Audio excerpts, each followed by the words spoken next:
On voyait le cas particulier, le cas de Dubaï, qui n'est pas un cas particulier, car des institutions bancaires, financières de l'ensemble de la région du Golfe sont visées par les gardiens de la Révolution. Pourquoi cette stratégie ?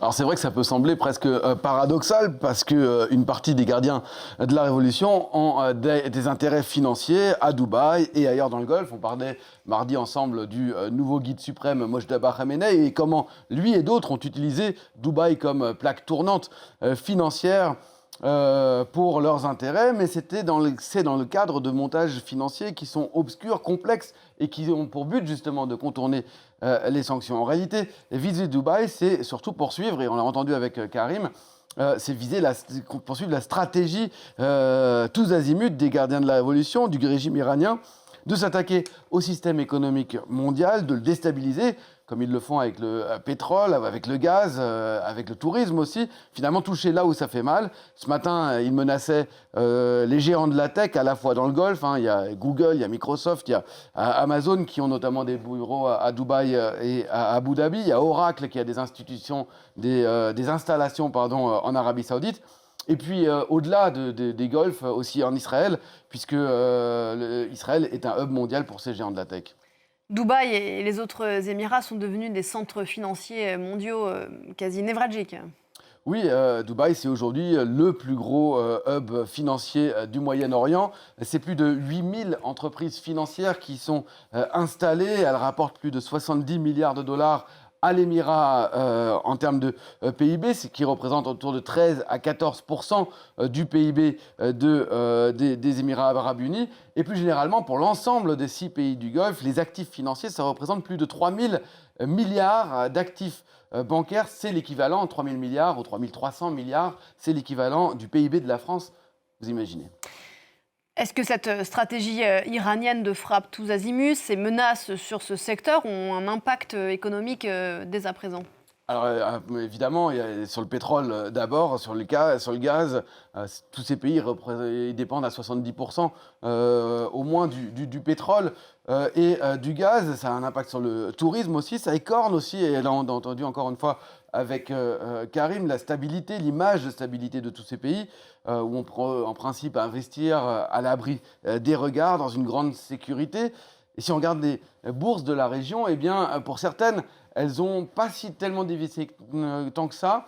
À part peut-être la bourse de Dubaï qui, vous le voyez, a clairement marqué le coup après le 28 février, date du début des combats. Elle a perdu environ 10%, mais d'autres ont un petit peu moins perdu parce qu'il n'y a peut-être pas pour l'instant de mouvement de panique, même s'il y a des bureaux qui se ferment. C'est des mesures de sécurité, de précaution avant tout. Il n'est pas du tout question de quitter définitivement ces villes. Aucune institution ne l'a annoncé. Au contraire, le patron d'HSBC, par exemple, a répété qu'il avait, je cite, une inébranlable confiance dans les pays de la région. Les banques européennes, elles, qui sont aussi présentes dans la région, sont assez peu exposées à la région, mais il ne faudrait quand même pas que la crise, elle dure trop longtemps. Voilà, on est clairement dans le cadre d'une guerre non conventionnelle, guerre hybride. Les Iraniens frappant ces centres financiers et banquiers du Golfe. Côté iranien aussi, en tout cas côté offensive américano-israélienne aussi, on frappe les banques iraniennes ? Oui, ça a commencé visiblement cette semaine, depuis mardi.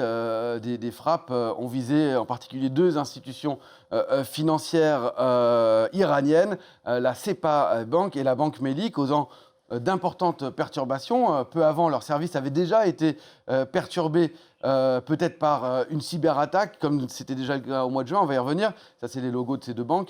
Ce ne sont pas n'importe quelles institutions. La SEPA Bank, c'est d'abord une institution qui a tout juste un siècle, née en 1925, mais c'est surtout la banque par excellence des gardiens de la Révolution. Donc là aussi, l'objectif, c'est de frapper au portefeuille cette organisation. Le problème, c'est qu'il y a aussi les citoyens iraniens ordinaires, et eux aussi, ils ont pour beaucoup leur compte d'épargne, de retrait dans ces banques, et ils ne peuvent plus rien retirer, ni en cash. Ça, c'était déjà difficilement possible avant la guerre en raison de la chute du rial, la monnaie iranienne. Il y avait des limites à 3 millions de barils, 3 millions de rials, pardon.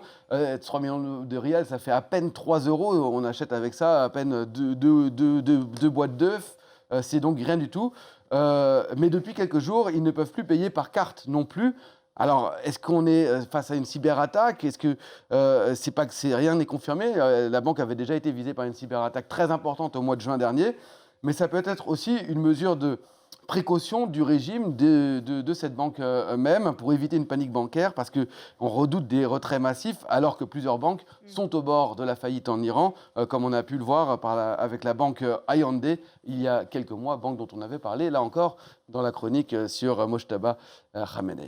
Des Iraniens qui sont aussi privés d'Internet, faut-il le rappeler, depuis 13 jours qu'a commencé cette opération américano-israélienne contre Téhéran.